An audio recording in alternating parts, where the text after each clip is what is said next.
Hey, everybody, and welcome back to For the Booze. For the Booze. I did it again. I mean to keep stopping. I don't want to do that anymore. What? I don't know. For the Booze. It's been the same thing for like forever. Uh-huh. So I don't, whatever. Anyways, we're back. And this week we are finally going to wrap up this whole Gerard Schaefer business. Gerard John Whatever, Schaefer. whoever the ooh. I've never almost done that on here before. Anyways. Sir. Boy, that escalated quickly. I mean, that really got out of hand fast. I'm done. I don't even want to talk about this dude anymore. I know, me too. I am so over it. But this is the portion that I was actually looking forward to the most. Of course. This is the actual paranormal part of it. This is what took us so many episodes to get to. Yeah. This week we are going to be talking about the Devil's Tree, which, did you know that there are two? I did not know that. There's one apparently in Florida, and there's one, I think, in like New Jersey. Oh, okay. I had no idea. Me either. But we're talking about the one in Florida. I've definitely heard of this Devil's Tree I growing up in Florida. Most people in Florida have. Yeah, I don't know quite where it is. I've never seen it, but I have definitely heard of it. It's in Port St. Lucie. Well, obviously, now I know that. Now I know that. Yeah, I'm okay. Fair enough. But it's kind of off the beaten path, actually. It's not. I believe that. It's not something you're just going to drive by. Yeah. You actually have to go find it. I believe that. But there are people with stories about it, like people who have visited it, and they do have stories about it. And we're going to find out some of those. But Yay. as we do, it was really hard to like throw together history for this that we haven't already talked about. Right. But I did find some. Of course you did. So what do you say we get into this one? I say, let's do it. We do that same thing every time, too. Let's do it. Man. According to historians, it is believed that the name St. Lucie was first given to this area by the Spanish. The name was given after the Spanish began construction of a fort on December 13th, the feast day of the Roman Catholic St. Lucia. And also my niece's birthday. Is it? Yeah. No kidding. I didn't know that. I mean, I did, but I didn't really think about it. The Santa Lucia colony was established somewhere between Vero Beach and Stewart around 1567, as old Spanish maps identify this area as Santa Lucia, which included roughly what is now known as Vero Beach to Stewart. Okay. Now, the Spanish held Florida from 1783 to 1819. Seminoles, Creek Indians from Alabama and Georgia, and runaway slaves began to settle on the Treasure Coast. Now, the Anglo-Saxon version, St. Lucie, would not be officially used to identify the area until the 1900s. The first organized non-Native American settlement in what is now Port St. Lucie was Spruce Bluff. I don't even know where that's at. I have no idea. I don't think I've ever heard of that. This was a very small community in the 1890s, and it was settled by the widower John Enos Fultz, who arrived in September of 1891 from Rockledge. Hey, Yeah, I it's in our neck of the I woods. used to work in Rockledge. Yep. Now, Fultz homesteaded 160 acres on Winter Creek, now called Blakesley Creek. Blakesley. Yes. That's a mouthful. It's hard to say. Yeah. Now, Mr. Fultz petitioned for a post office, and the name Spruce Bluff was adopted. Fultz did, for a time, carry mail. A Mr. John Calhoun was the first carrier who operated a 20-foot schooner-rigged boat, which means he was driving this boat on the river. Yeah. I mean, it didn't have sewage being dumped in it back then, though. I mean, yeah, but it's still... Right. It's a gross river. It is so gross. It is. It smells. gross. It smells so bad. Especially like in the summer. Midsummer. Hot. Well, when it's like Oh my 108 God. degrees out and you can literally see a human turd float by. It's gross. And then the yearly purge of fish that just line the coast. It does happen quite a bit. Ugh. A crews operated a sawmill at Spruce Bluff in the late 1890s. Sawmills at the time were set up near large stands of pine or cypress. When the trees were cleared, the sawmill was moved. The sawmill employed some black laborers who came to the area with the mill. Now, Charles D. Blakesley arrived in 1893 His homestead was on the north branch of Winter Creek, about 1 mile south of the Fultz home. Charles fished with his father, Captain John Blakesley, during the fall and winter.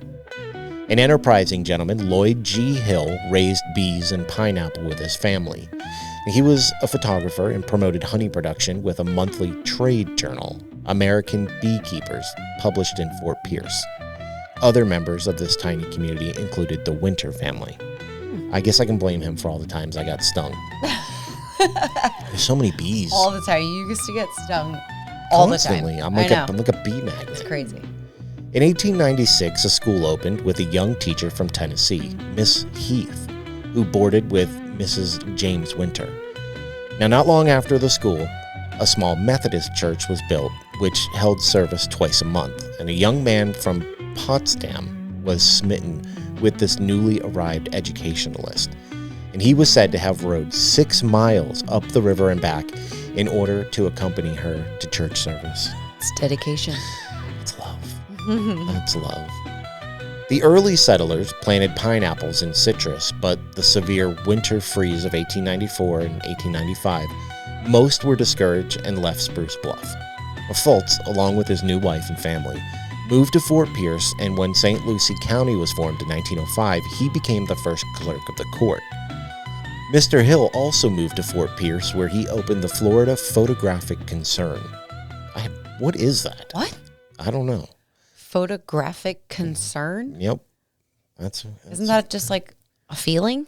Sure. Not a place? Can be. Okay. Or a place. All whatever right. whatever you want it to be. Sure. We're not picky. It's Florida. The education is not great. It's not education. It's edumacation. Edumacation. That's right. I got that Florida edumacation. Edumacation. Now, the glass plates taken by Mr. Hill, his son and grandson, give us a view of the county since the beginning of the last century. Thousands of these photos are available for reprint from the St. Lucie Historical Society in Fort Pierce. So you can actually get like photos of what this place looked like in its original form. Okay. They're still around. Some old pictures. Yeah, I mean, like 135 years old or something. It's crazy. It's So crazy. It's awesome though, because you can actually see what It it is looked super like. cool. All that remains of this community is a small stone obelisk on Lookout Boulevard with some broken gravestones. And the monument is inscribed, quote, Spruce Bluff Early Pioneer Settlement 1892. On the north and south faces are the names or descriptions of the 7 that are buried there. And Spruce Bluff is now considered a recreation area, a tract of 97 acres owned and managed by St. Lucie County. Now, the area known as Port St. Lucie was once mostly large ranches, as was much of St. Lucie County outside of Fort Pierce. The best known of the area's early ranchers were the late Alto Bud Adams Jr. and his father, Judge Alto Adams. That was hard to say. That was a lot. It was hard to say. He actually, I didn't include it in here, but Bud, the son, he actually has like an interview he did with a magazine, so he was around a long time. Oh, wow. Okay. Yeah. Now, Charles Tobin McCarty, known as CT, began growing pineapples in St. Lucie County during the 1880s, and the McCarty family eventually expanded their St. Lucie County land holdings to accommodate their growing citrus farming and cattle ranching ventures. The family ran cattle on the ranch for many years, selling the last piece of it in 2004. Whoa. C.T. McCarty was mourned throughout Florida when he was shot and killed over a real estate misunderstanding in 1907 as he left a Fort Pierce barbershop. Over real estate? Yeah, it's Florida. Real estate? Come on. This family was there a really long time. So long. 1880s to 2004. I mean, yeah, that's It's a really, really, really long that time. means this was a working ranch while you were there. Yeah. That's crazy. But the family's influence extended throughout Florida, with CT's grandson Dan becoming the state's 31st governor in 1953. CT's other grandson, John, managed the family ranch for many years and was keenly aware of its value to future generations as an environmental resource and potential water supply. Now, the Peacock House was built in 1917 on Okeechobee Road by ancestors of St. Lucie historian Ada Coates Williams. It was given to wealthy rancher O.L. Peacock Jr., who moved it to his property in 1968. And the Peacocks were county pioneers who owned much of what is Port St. Lucie today. It was a residence until 2006 when it was abandoned. Now, Sonny Peacock built the hunting lodge in 1952 and remained in use until 2006, and then it was used for storage until 2015 when it was also abandoned once again.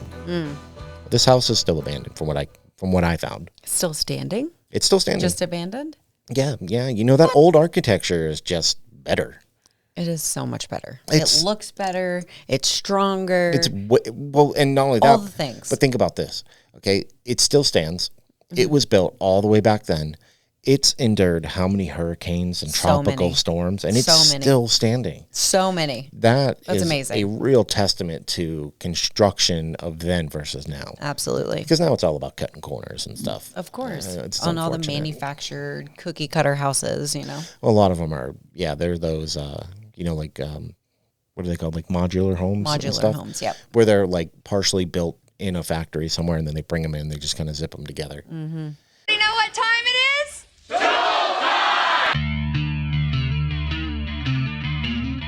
Developers who came in the late 1950s to Port St. Lucie met Bert Pruitt, a colorful and crusty guide who owned a fishing camp on the shores of the North Fork of the St. Lucie River. They were likely unaware of the violence in his and the location's past.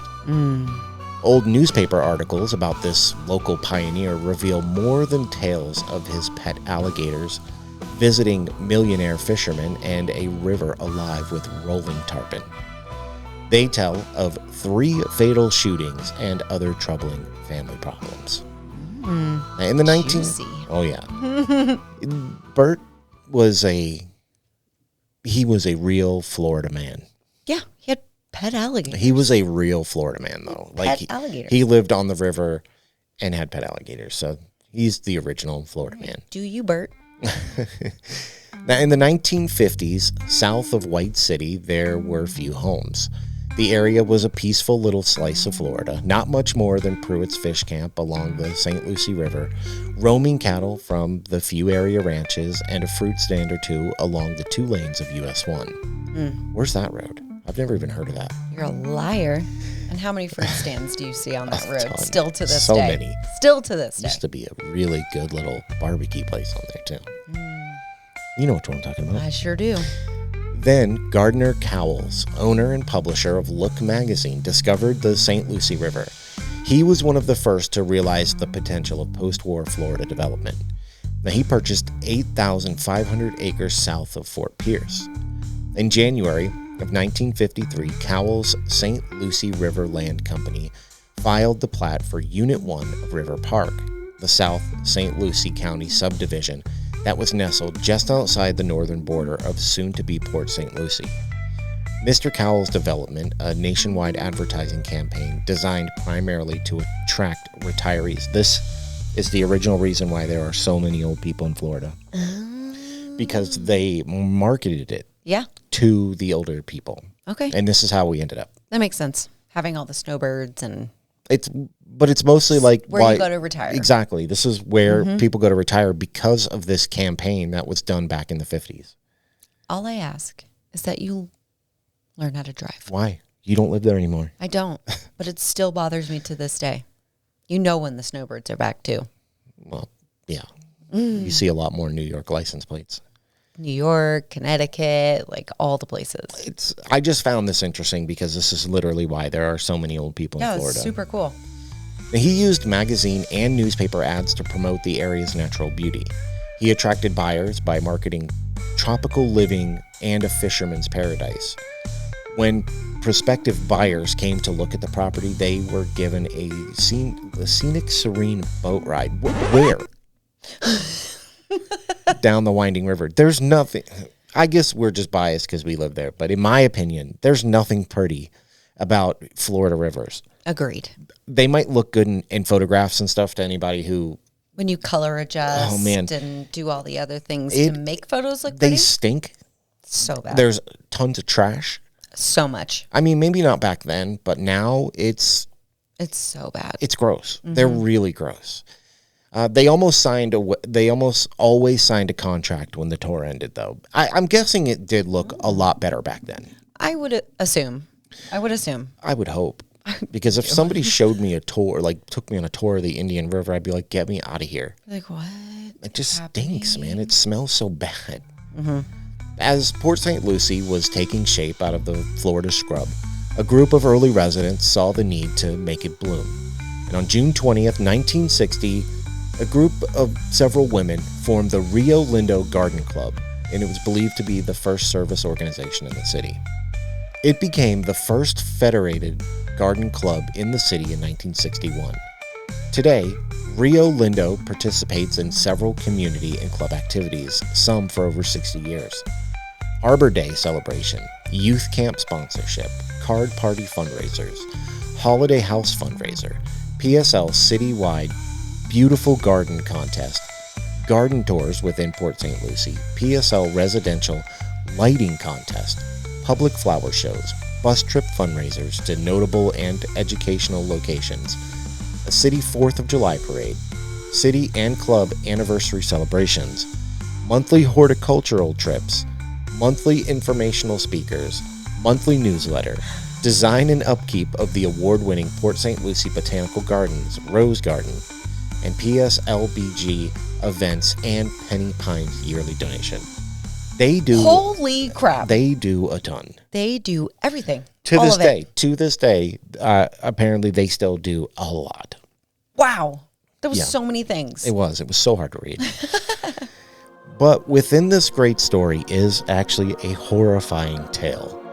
As a young man named Gerard John Schaefer Jr. would leave a mark on this town for the rest of its existence. While we have discussed his crimes, it is now time to talk about where the crimes occurred. The Devil's Tree. I see dead people. Found in Port St. Lucie, the Devil Tree is a big oak in a county park on Canal C-24.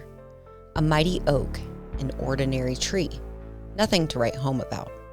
Except the fact that thing might as well growl and snatch up little old ladies and unsuspecting kids and gobble them up like a throwback from a grim fairy tale. This tree, I hate to stop you so early. There will be pictures up probably around this time. This tree is very intimidating. Oh. It is really huge, and it looks like every tree you would think of from like a horror movie. It's like branches out over a path, and it's just really Like one of those trees that looks like it just reach out and grab you.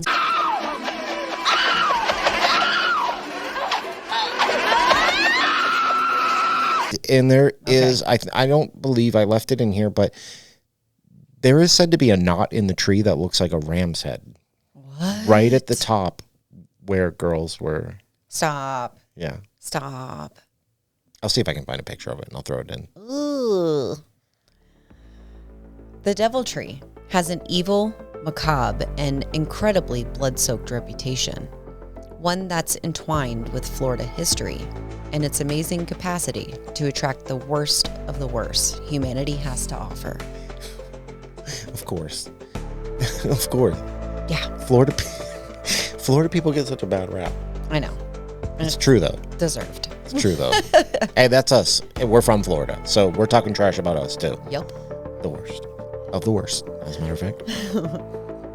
The tree is probably hundreds of years old, but the real story of the Devil Tree begins on January 8th, 1971, way before Hammock Park, where the mighty oak now stands, was created. The story of its legend begins in a most bloody and shocking manner when a serial killer sexually assaulted and mutilated 2 teenage girls. The monster, after having his fill with the 2 girls, would hang them from the oak tree. Allegedly 2 teenage girls. Humankind is pretty sure there were a lot more. But only two that could be proven. I would say so. I just want to throw that out there because people will hear this and be like, 2. It's, from what I've read, it's closer to what they believe is 30. Oh my God. Yep, 30. So many. It is. 2 is too many. Oh my God. 30 Any is too many. Never enough, apparently. It's the second time I brought that up in the series. I know. He then buried the 2 victims in a shallow grave underneath the tree, only to return numerous times later to have his way with the decomposing bodies again and again.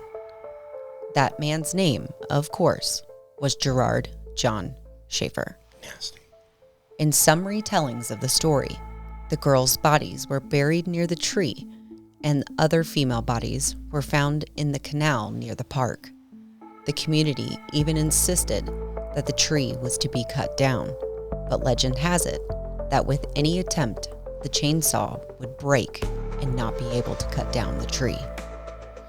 That's more than a legend, by the way. Oh my God. There are actual accounts of people talking about this all over the internet, trying to cut this tree down. They can't. Trees are cut down all the time. Yeah, All the time. What is going on with this tree? There's a lot. Go ahead. There's a lot, though. When they tried an axe, the axe head came off of the handle and split open the head of the chopper, killing him. There are even reports of the tree not being able to burn. Evidence of attempts to set the tree on fire remains, but all were unsuccessful. One of the most persistent legends about the tree is that if you take a piece of bark, bad things will happen to you.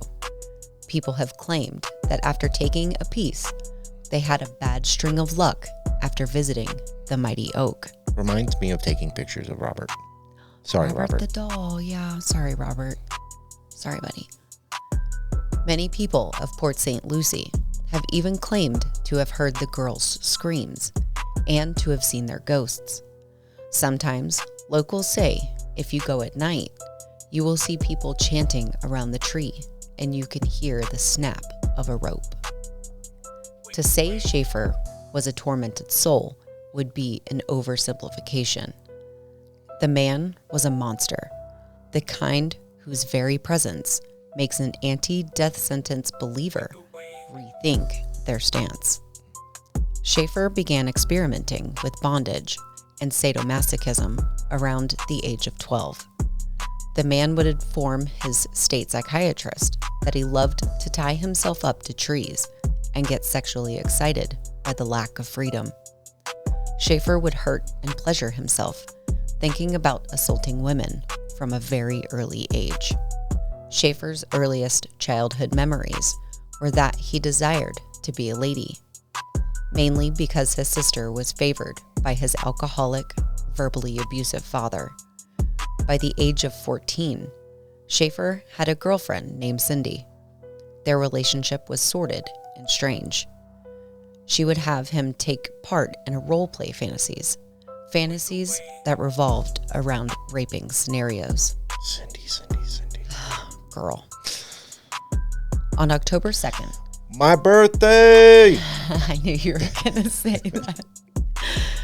On October 2nd, 1966, Nancy Lechner, age 20, and Pamela Nader, age 21, were having fun with their boyfriends in Alexander Springs Park in the Ocala National Forest. While the boys were swimming and played in the lake, the girls went out for a stroll. Their bodies turned up, assaulted, and strangled a couple of hours after their boyfriends called in the cops and a manhunt ensued. Do you remember where Alexander Springs is? I sure do. We went there. We sure did. That's where we went out on the canoe. Yep. Wow. Sadly, they were Gerard's first victims, and he had gotten away with the deed, and no one even looked at him funny. He wasn't even a suspect. Schaefer turned to law enforcement as a profession, graduating as patrolman at the end of 1971 at age 25. Schaefer's actions, how many women he killed, how he killed them, what his motives were, are the sort of lies and blurry area serial killers often build around themselves after they are caught. He was no different, as his jailhouse confessions and contradictions seduced people into listening to him and debating his place in the ranks of other murderers, but ultimately left people instead arguing over how much of what he said could be trusted or backed up. He was like a real serial killer. He made up stories and lied to make himself seem worse, I guess. I don't know, more scary? I don't know. But you're already terrifying. But all the serial killers do this. It's like when the time serves, they want to make you think they didn't do as many, but then when the time serves the other way, they'll make up things, and they'll even claim to have like killed people they didn't. It's weird. I mean, he's already in jail for life, so what it doesn't matter. You know, it's just stories to him. But why? Because it's something. Gross. It's like a clout thing for serial killers to be like, I'm the worst one. But I've actually read that he is the worst one. I just don't understand it. I don't get it. It is just a thing they all do. Every single one of them. I know. Legend says the tree acts as a sort of touchstone for the darkness that is said to lurk in the area. Black figures have been spotted near the tree at night, and the rumors and folklore say they are not all humans. There have been reports of rituals being held there, and men with robes wandering the woods nearby and near the great oak, but some have also claimed to see what they describe as people made of black smoke. These figures, sometimes referred to as shadow people or shadow men, are somewhat common in areas where there is heightened paranormal activity. Another theory, the one spread most by those people who see them or hear their stories, are not as familiar with the ghost television shows, is that there are demons or dark spirits who are drawn to the forest and feed on the negative energy there.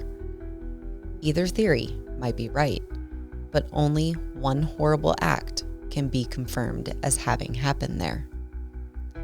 Other details have added to the legend in the years since the murders. Throughout the woods near the tree are the ruins of houses that have been torn down and forgotten. People in the area, including the Historical Society, have no idea what the foundations are from, but their existence in the area has led people to believe that one of these were Schaefer's house and was the location where the evidence was found. So there's like a structure. There's the foundation of a structure out there, and nobody knows what it's from. But basically what all this is saying is there's a group of people who believe that it wasn't Schaefer that made the land bad. It was the land that made Schaefer bad, which I'm not on board with. But this is a running theory by other people, which is why it's in here. I mean, I can kind of see where they're coming from. I'm not getting on board with that. But I'm just letting you know what it's like. That's what they're talking about. But when I first read this, I was like, is it a legend that this supposed house was here? Right. But no, it's real. People have been out and they've seen it and taken pictures with it. There's just this random foundation out in the woods near this tree. I'd be curious to find out if he has always lived with his mom. No, he hasn't. No, because when the police searched his mother's house, they also searched his house. Oh, that's right. Okay. This points to something possibly tainted in the area. While most of Port St. Lucie exploded after its founding, something made this particular area fail. Why was construction stopped there? More importantly, why was there a battle for the land between the town and a religious school, which tried to use the area for their school? The school lost the battle and set up camp only a few miles away, and since has been the target of multiple accusations of sexual and physical abuse. Surprise, surprise. With all this information so far, it would most certainly seem like something is going on here. But stories are just that, stories. What do people from the internet have to say about this place? We found some people talking about it on hauntedplaces.org, and this is what they have to say. And these are actual people who live in the area or have visited it multiple times. A lot of people have had experiences here. Really? This wasn't just like, because normally like when we do a building, there's, you can do the TripAdvisor. Right. This is different because this is a tree in the middle of the woods. Right. There's not like a specific location or a building exactly that has a website. I mean, it Does it have a website? I mean, The tree? I don't know. Weird landmark things like that tend to sometimes have there's lots of websites. articles about it. Yeah. Connie P. in February 2023 said, quote, "The other day, a couple of girls and a staff member was at Oak Hammock Park having lunch, and one of the girls went to the restroom when the staff member and I heard a scream out of nowhere. I went and asked the girl in the restroom if she had screamed. She said no. So, I believe that the staff member and I heard one of the girls that was murdered at the park scream." Robert, in 2014, said, Been to the Devil's Tree several times. Definitely not very scary during the day. However, in the evening, the place takes on a whole other side. Very eerie. I think the woods at night is creepy anyway. Especially this place. But I could only imagine this creepy tree. I haven't seen it yet, but I just imagine these claw looking Basically, yeah. branches. And the branches, they come out so wide, they almost touch the ground. What? And okay, so there's just a lot going on with this tree, man. Okay. There's just a lot going on with this tree. It's just a bad tree. It's a bad tree. I don't know how else to describe it, because people have actually, in real life, not just in legend, have tried to cut this tree. They've tried to burn it down. They've tried to cut it with an axe. Somebody poured concrete into it to try to kill it, and it just made it stronger. I'm sorry. What? They cannot seem to kill this tree. I've seen people talking about they've gone out and poured chemicals on it, everything. This tree does not die. There's something up with this tree. I don't like this tree. It's creepy. Jennifer, in August of 2014, said, quote, "We visited the tree in 2006 with a couple of friends and my 1-year-old. As it was starting to get dark, we were walking back to the car. My son kept waving and saying hi to something. It was definitely spooky, and I'm sure he saw something there." End quote. Nicole, in January 2015, said, quote, "I went to the Devil Tree 2 weeks ago with my best friend. We did EVPs on our phones and got rope swinging in the background and a girl whispering, 'He pushed us in the middle.' Also, heard footsteps walking through the forest as well. My friend started drawing a cross in the ground while I was asking questions through the EVP session. And after she was allegedly done, she doesn't remember doing it at all, and I saw her draw it until she stopped. I took a picture of it, and we also found 2 pieces of what looked like white tile that was in the exact spot where my friend drew the cross. I believe a presence was with us when we went to the tree. Hopefully, we can go back there again when I'm back in Florida." Gross. End quote. Creepy. Nobody wants to go back to Florida. No. No. And one more from Emilio in June of 2024. I went with my cousin, her girlfriend, and my sister and her fiance. What we experienced there was insane. Before we entered the area, we were all fine, but as we started walking in more and more, we got an unsettling feeling. I smelled something that didn't smell too good, and my stomach began to hurt. We also got attacked by dozens of mosquitoes, like something didn't want us there. I was recording with my camera and caught numerous things on video, which freaked me out a little. We heard in person 2 deep growls, but on video it sounded like a woman screaming help twice, or screaming in general like she's being attacked. We all heard that noise. On the videos I took, you can see a strange light, which was not there in person at all. Also, a palm was slapped down like a person hit it, even though nothing fell on it and it wasn't windy either. In the video, we caught a face which resembles one of the 19-year-old victims that died at the tree. We used a ghost app called GhostTube that picks up words similar to a spirit box, and all the words it said were very creepy. When we were leaving, we used another app that tracks human-like figures, and when we pointed it at the entrance, there was a figure standing there watching us go. The entire time, it felt like something was following and watching us. As we were headed back, the Ghost Tube app made a noise and the words said, "Are you okay?" And it also asked us to come back. This all happened in the span between 7 p.m. and 7:50. This is the story of the Devil Tree in Port St. Lucie, the final resting place for many girls who were taken there against their will, assaulted, and ultimately murdered. Florida paranormal historian and traveler Mark Muncy said, "I think the Devil Tree in Port St. Lucie is probably the scariest Southern Florida story because it's got some reality, and then the folklore on top of it just makes it incredible. It involves this tree in what is now Oak State Park, but back in the day, there was this old abandoned house next to this big oak tree. There was a man with 3 names, and doing all this research, I learned that if a man has 3 names in any newspaper article, he's either A, a politician, or B, a serial killer. This time, it was B. They still tried to kill the tree. They tried to poison it. That didn't work. The big hole in the side of the tree where it was dripping, they filled it with cement so that people will stop grabbing the sap out of it and hoping the tree will die from the cement. But now, it's grown around it, and it has an invulnerable tree trunk. It's never going to die.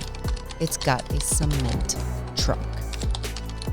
You can still go there, and every time we've gone, there's been candle wax on the roots where somebody's done some ritual. People know how to get to it. Just don't take the first turn. Take the second turn. It goes right to it. Now, there's a beautiful housing development right there, and it's like, please don't do candles and rituals at the tree. Just don't burn down the tree. There's little box turtles and other animals that live there. Please don't burn it down." Yeah, and that's the story. I mean, the tree still stands. It has a cement trunk because they poured cement in it trying to kill it, and it still wouldn't die. They did it to stop, but they just filled it. I get it. But they're like, please don't burn it down. It literally can't be burnt down. They've tried. I mean, I agree. Come on, but what? So, I don't know, man. It can't be killed. The tree That cannot is be killed. insane. I've read so many articles about chainsaws snapping on it, people breaking axes on it. Oh my God. I mean, It's so crazy. chemicals will usually do the job, Yeah. and it doesn't do anything. They make chemicals specifically to do that. I've just never heard of anything like this. I did landscaping. There's nothing that isn't able to be killed, I guess, until now. There's always a way, but I don't get it. They cannot kill it. There are lots of stories of people having rituals. A lot of people show up to do rituals at this tree. I bet it's a creepy tree. It adds to the ambiance. I read stories of people using Ouija boards out there. And I mean, there's just tons. I don't know if I can be the type of person that's going to subscribe to this theory that, he wasn't bad, the land made him bad. I don't know about all that. He was a bad guy. I don't care. Agreed. He was born that way. Yeah, I mean, I don't know. He was just a bad man. He was just so bad. I'm not going to say he was born that way. So bad. Because I feel like his upbringing had a lot to do with it. I mean, it exacerbated it, sure. But there's something we have to do that we haven't done in a long time. Is it real? So, Megan, now that this is the most story we've ever heard on this show. Because we have gone through. It's a lot of story. This is the 4th episode. Yeah. Do you think the Devil's Tree is haunted? I do. I think I don't know about the land here because we don't have a whole lot of weird and creepy history. I think that there was a lot of Native American stuff that happened on this land. I mean, yeah, absolutely. But I think that the things that were done by this terrible, awful human being is what made things stick around and things be drawn to it because of the evil, pure evil that was done here. And I think the girls don't deserve, if it's them, to be trapped there. I really don't. I really don't. And if it is them, I hope they move on one day. And I think people going out and having rituals and using Ouija boards doesn't help anything either. If you believe in that kind of thing. Yeah. Well, still don't have a Ouija board up here. No, we don't. Soon. What about you, babe? I really don't know. I really don't know. That's fair. I've thought about it, and it's like, there's something going on with the tree. Yeah. You can't kill it. It's so what if weird. The blood of the girls has soaked and made it eternal? Stop. What? Stop. I can't do this? Why are you making... Why are you going there? I don't know. Going where? To the Italian grandfather telling a story. I'm not even Italian. I don't know, because it's just a tree at the end of the day. Yeah. The people were killed at. I can't give an answer because I'm not sure. This is one of those places like I want to see for myself. But there are a lot of pretty compelling stories when it comes to like that hauntedplaces.org, I think. Mm-hmm. There's a lot of stories on there. I just picked the ones that stood out to me. And I'll give it a thumbs up, I guess. Okay. For now. Until I can be proven otherwise. I don't know. I'm really struggling with the paranormal lately. I know. People just let me down. But, yeah, I mean, it's a cool place regardless. Either way, I think it's historically cool. What happened there was not cool. No. I mean, absolutely not. We know way too much about it at this point. So much. I wish I could forget half of it. All of it. I don't want to know any of it. I mean, it's terrible. It's pretty interesting. It is. I mean, it happened before we were born. Yeah, I know. And we're old. So, I mean, that was a long time ago. But I guess for now, we'll say, yeah, it's probably haunted. Well, that means it gets... What? The big old seal of approval. I don't know if I'm going to go through all that. But, yeah, I mean, according to us anyways, we're no experts. We just talk about it on the internet, you know. We're nobodies. The 35 of you that might watch this. That's right. We know you care. All 20 of you. But this finally ends. Gerard John Schaefer. And the Lord above. Couldn't be happier. I couldn't be happier. I do not want to talk about this man anymore. I am really tired of talking about this. Oh my God, me too. I'm tired of writing it, talking about it. I'm just tired of it. But anyways, where you can find us on the internet. On the internet. Yes. Instagram, Twitter, X, whatever you want to call it. TikTok, YouTube. Yep. I always say YouTube, but clearly on YouTube. And it's all the things. Everywhere. Just look up For the Booze. It'll pop up. For the Booze or For the Booze underscore podcast. And of course, a big shout out to our Patreons. That's right. And if you would like to join the Patreons, where we actually just announced it today, we do an extra podcast on there. That's right. And we're going to now start doing mini episodes of this, where there have been times throughout the years where I've looked up things that I wanted to do episodes on, but I can't because there's not enough information. So we're going to start doing those on Patreon. Yes, I am so excited. That's right. I'm so excited. Little mini episodes. What? I'm pretty excited about it too. Me too. If you'd like to join that, it is patreon.com/forthebooze_podcast. And that's where you can find us on there. Come join us over there if you want some extra stuff. That's right. And if you have a listener story you'd like to share with us and everybody who watches, or you just want to say hi, hit us up at forthebooze12@gmail.com. That's right. I did it good this week. You did good this week. Out, but, good job. I guess this is going to be the end of it. It is. So go ahead and take us out. Well, thank you, everybody, so much for listening. And we will see you in the next one. Bye. Did you want to get the last word in this week? Go ahead.